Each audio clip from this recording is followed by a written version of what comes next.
Shalom saudara yang dikasihi oleh Tuhan Yesus Kristus. Kiranya damai sejahtera dan sukacita Roh Kudus melimpah di dalam kehidupan saudara. Sebelum kita memasuki di tahun yang baru 2023, mari kita untuk merenungkan dengan judul mengakhiri dan memulai di tahun yang baru. Yesaya 43 ayat 18-19 berkata, firman-Nya, janganlah ingat-ingat hal-hal yang dahulu, dan janganlah perhatikan hal-hal yang dari zaman purbakala. Lihat, aku hendak membuat sesuatu yang baru, yang sekarang sudah tumbuh. Belumkah kamu mengetahuinya? Ya, aku hendak membuat jalan di padang gurun dan sungai-sungai di padang belantara. Amin. Dalam menjalani tahun yang baru ini, tidak ada kata lain selain kita harus memiliki revolusi baru, memiliki semangat baru, dan tekad baru, dan komitmen baru yang bertujuan agar kehidupan kita jauh lebih baik dari tahun-tahun sebelumnya. Saudara yang diberkati Tuhan, semakin bertambahnya tahun ini, maka itu artinya dunia ini semakin tua, dan semakin bertambah pula usia kita, semakin dekat pula hari kedatangan Tuhan kita Yesus Kristus. Jadi intinya adalah harus ada perubahan positif dalam diri kita sekarang ini. Dalam pembacaan kita yang tadi sudah dibacakan, di mana Nabi Yesaya melalui nubuatan ini mau mengingatkan kita untuk jangan mengingat hal-hal yang dahulu. Dalam hal ini adalah keburukan-keburukan di masa lalu. Tetapi kita harus berubah dan meninggalkan semuanya itu.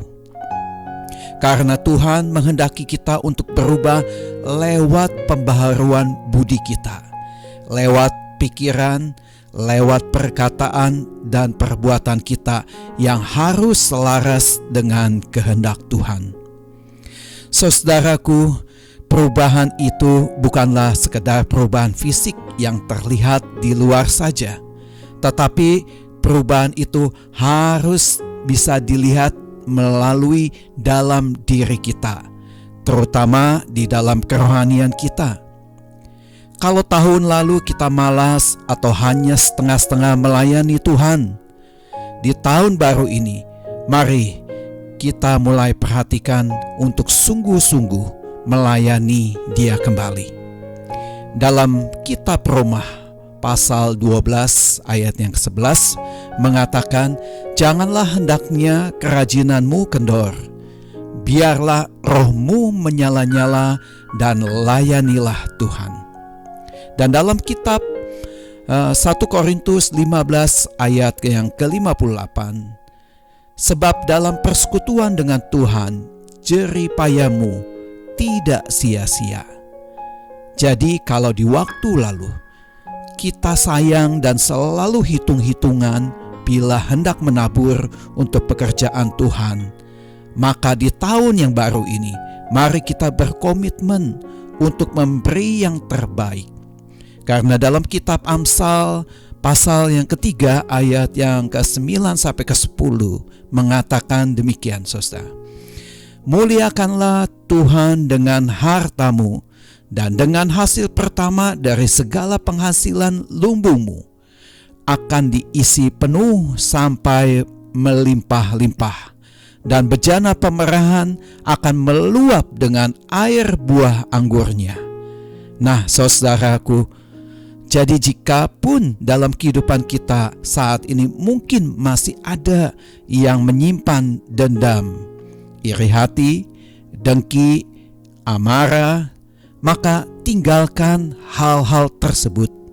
Karena percuma kita menampilkan perubahan fisik yang terlihat di luar semuanya baru, tetapi kenyataannya hati kita penuh dengan sampah yang belum atau bahkan susah untuk kita tinggalkan.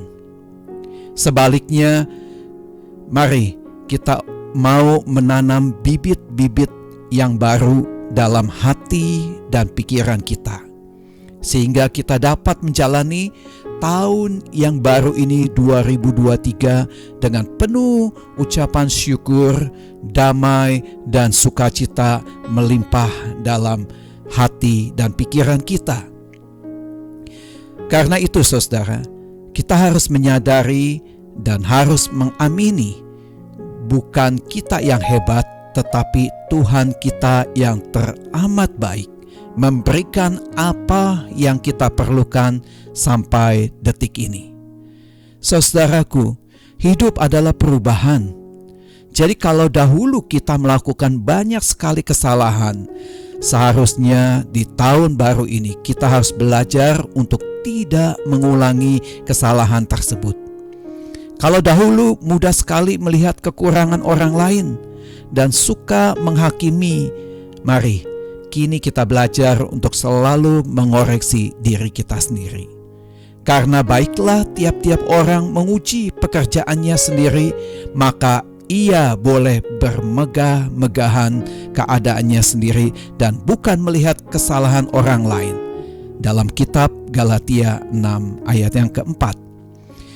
Saudaraku, hidup kita akan berubah bila kita mau diajar, dibentuk, dan dipimpin oleh Roh Kudus.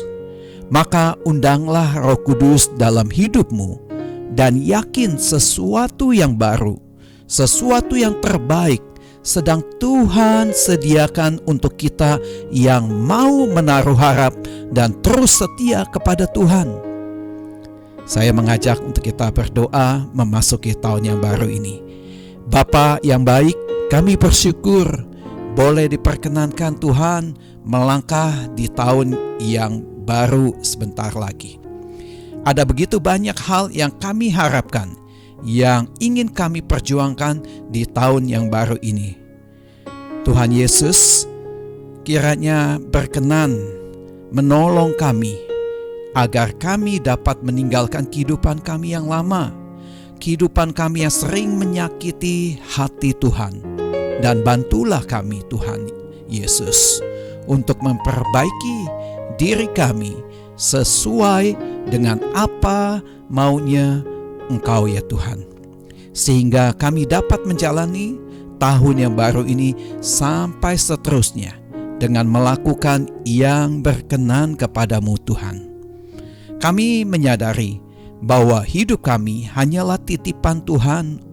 Oleh karena itu, Tuhan pimpinlah terus kehidupan kami melalui Roh Kudus-Mu dan terus ingatkan kami untuk melakukan apa yang menyenangkan hati-Mu Tuhan. Terima kasih ya Tuhan. Seluruh harapan, kerinduan dan resolusi serta tujuan kami di tahun yang baru ini, bahkan sepanjang hidup kami, kiranya Engkau menganugerahkan kami semua di dalam tangan Engkau ya Tuhan. Di dalam nama Tuhan kami Yesus Kristus, kami berdoa. Tuhan Yesus memberkati saudara sekalian. Selamat tahun baru 2023.